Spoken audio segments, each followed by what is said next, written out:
There is a certain kind of investor who never seems surprised.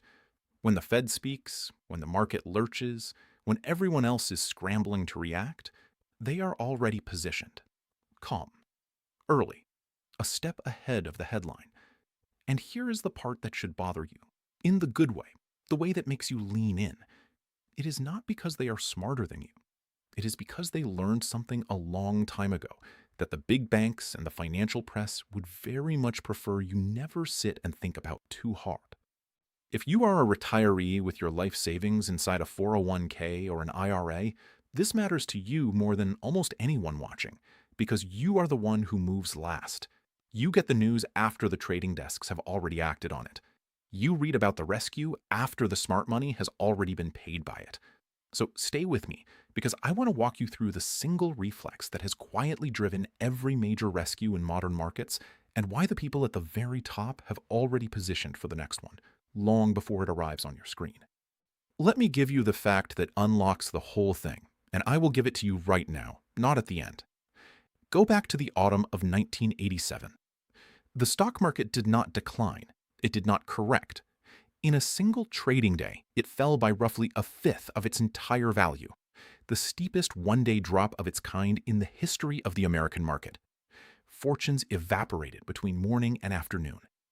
And into that panic stepped a brand new Federal Reserve chairman, a man who had been in the job barely 2 months, with the whole system looking like it might seize up and stop. What he did next is the reflex I want you to understand. The Fed put out a short statement, just one line in spirit, promising to serve as a source of liquidity to support the economic and financial system. In plain English, the Fed told the world it would flood the plumbing with money to keep the machine running. And it did. And the market, which had just fallen off a cliff, steadied and began to climb back. That was the moment.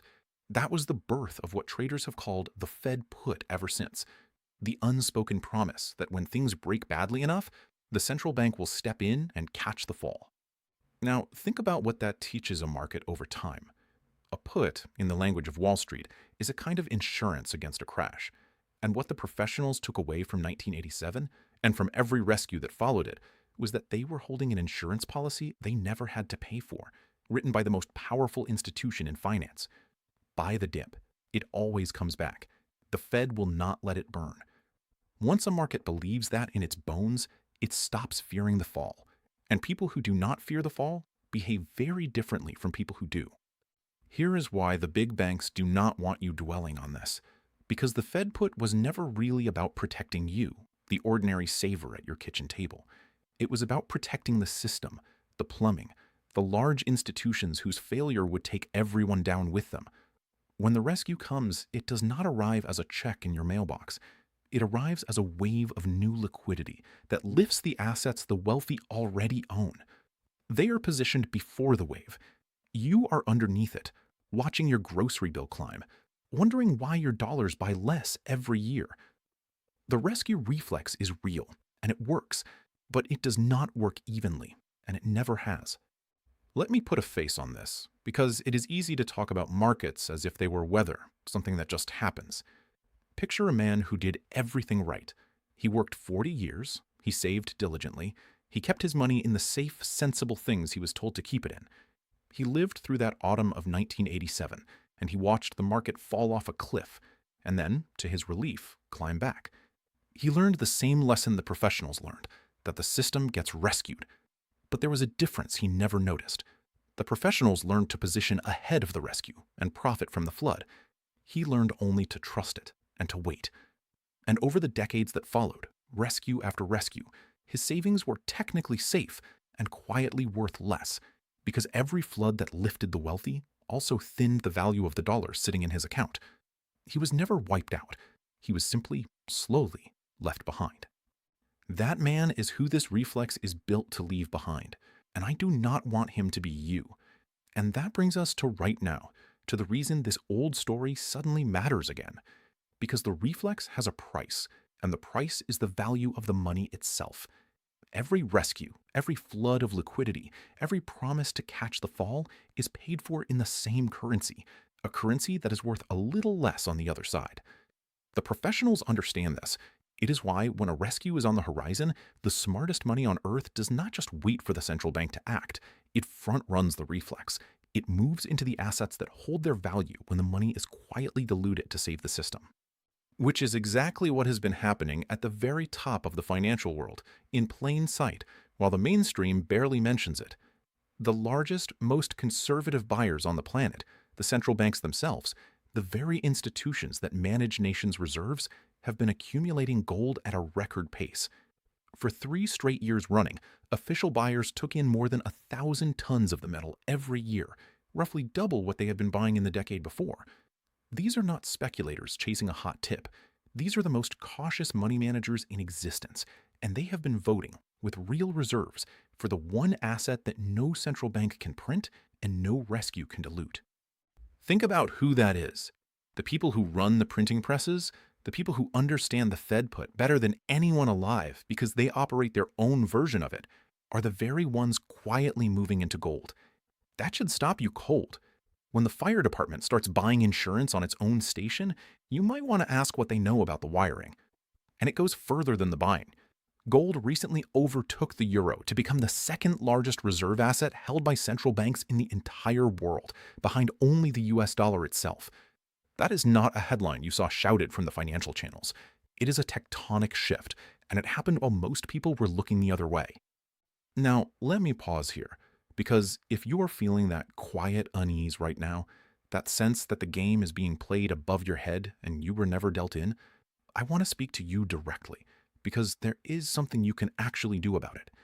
Here is what almost no one tells the ordinary retiree. That very same move the central banks are making, positioning into physical gold ahead of the next rescue, is something you are allowed to do too, inside the retirement account you already have. There is a perfectly legal, well-established way to move a portion of your 401k or your IRA into physical gold and silver, real metal, without triggering taxes and without early withdrawal penalties. It is called a self-directed precious metals IRA, and it is not some exotic loophole for insiders. If you have $100,000 or more in any retirement account, this is squarely for you. I put together a free retirement protection guide that walks through exactly how it works, how retirees are doing it, what to watch for, and how to avoid the pitfalls. If you are watching this on your television, just scan the QR code on your screen. If you are on your phone or your computer, go to jeffreedguide.com. It costs you nothing and it obligates you to nothing. It simply shows you the same door the biggest institutions on earth have already walked through. Now, let me get back to the story, because the next part is where it gets genuinely uncomfortable for the people who profit from your not knowing. Here is what the professionals watch that you are never shown. The Federal Reserve does not operate in a vacuum, and the pressure it is under today is not like the calm decades that came before. Policymakers are divided in a way they have not been in a very long time. The Fed's most recent decision came with real internal disagreement, a divided and hawkish split, with dissenting voices pushing in different directions on inflation. The current chairman, Kevin Warsh, has openly acknowledged the fight inside the building. And that division is a tell. It means the old certainty is cracking. It means the reflex to rescue is now in tension with the fear of inflation, and when those two forces collide, something has to give. And history tells us which force usually wins. Go back and look at the men who held this job. There was a chairman decades ago who flinched when an oil shock hit, who eased when he should have held firm, and let inflation run hot for years because the political pain of stopping it was too great. Then came a different chairman who did the opposite, who took interest rates into the high teens, who was willing to break the economy to break inflation, and who in doing so broke gold for the better part of 2 decades. Because here is the one true enemy of gold, the only thing that has ever really beaten it: a bond that pays you a genuine, positive, real return. When your safe savings actually earn something above inflation, gold has to compete with that, and it struggles. So watch what the Fed does with real yields, because that is the whole game. And here is the part that should make you sit up, the thing that has quietly changed. For most of modern history, gold obeyed a simple rule. When real yields rose, gold fell, because the competition got tougher. That relationship was so reliable, you could almost set your watch by it. And recently, that rule broke. Gold has been climbing even as real yields stayed stubbornly high. The old inverse relationship, the one every professional relied on, simply stopped working. When a rule that dependable breaks, it is not noise. It is a signal that something deeper has shifted underneath the market, and the people at the top noticed long before the financial press did. And there is a deeper reason the reflex is more dangerous now than it was in that autumn decades ago, a reason the professionals watch closely and the financial channels rarely spell out. Back then, the government's debts were a fraction of what they are today. The Fed could flood the system, and then, when the danger passed, drain it back out. Today, the debts are enormous. The cost of paying the interest on them alone has climbed toward levels not seen in generations, and global debt as a whole has swelled to a size several times larger than everything the world produces in a year. When a government is that indebted, the pressure on the central bank changes. It becomes harder to raise rates and hold them there, because higher rates make the debt more expensive to carry. This is a trap that has a name among economists: fiscal dominance, and it has happened in this country before. There was a stretch decades ago when the Fed was pinned into holding down government borrowing costs for years, until a formal accord finally set it free. The worry among serious people today is that we are drifting back toward that world, a world where the rescue reflex is no longer a choice, but a necessity, and the value of the money pays the bill. What shifted is trust. There is a reason the acceleration in central bank buying lines up with a specific moment this decade. The moment when one major power discovered that the foreign reserves it held could be frozen by another country overnight. I will keep the politics out of it, because the lesson is bigger than any one nation. The lesson every central bank on earth absorbed was simple and permanent. Reserves held as another country's paper can be switched off. Gold sitting in your own vault cannot be frozen by anyone. It answers to no committee, no sanction, no rescue that dilutes it. That is why the buying accelerated, and it has not stopped. Now, let me re-anchor this, because it is easy to drift into abstraction, and this is about you. Come back to that autumn of 1987, to the new chairman and his one-line promise to keep the system alive. Every rescue since then has followed the same script. A shock arrives, the system wobbles, the Fed floods the plumbing, the assets of the wealthy recover, and the value of the currency quietly erodes a little more. It has happened again and again in your adult lifetime.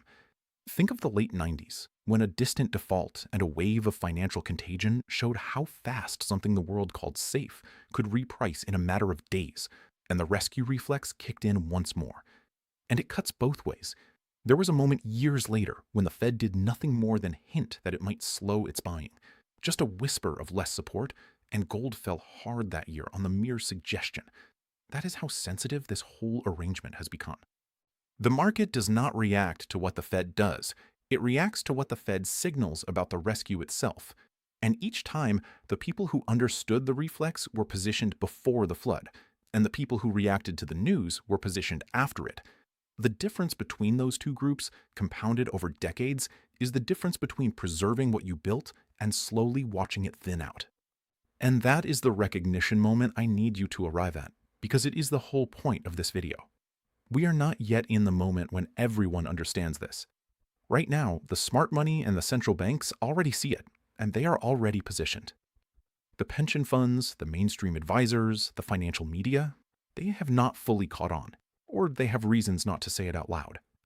But by the time this leads every news segment, by the time every advisor in the country is telling you to own gold, by the time it is the obvious, comfortable, crowded trade, the easy part will already be behind us.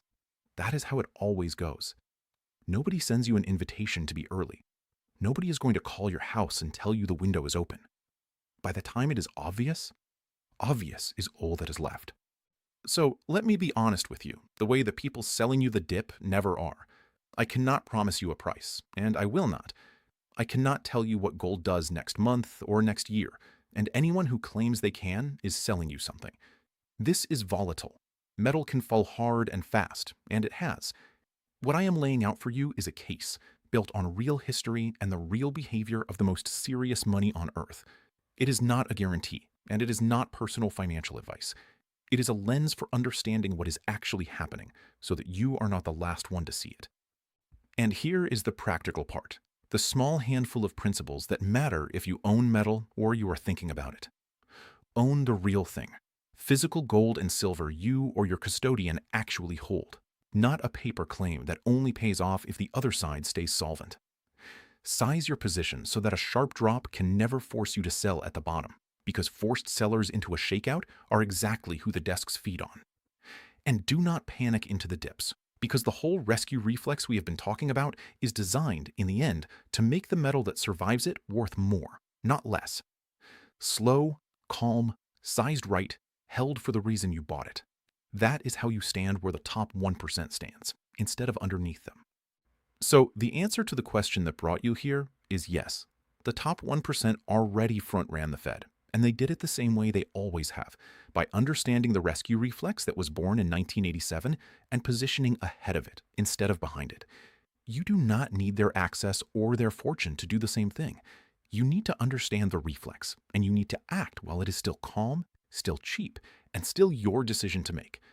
That calm window, the one where nothing feels urgent, is exactly the moment the wealthy always use, and it is open to you right now.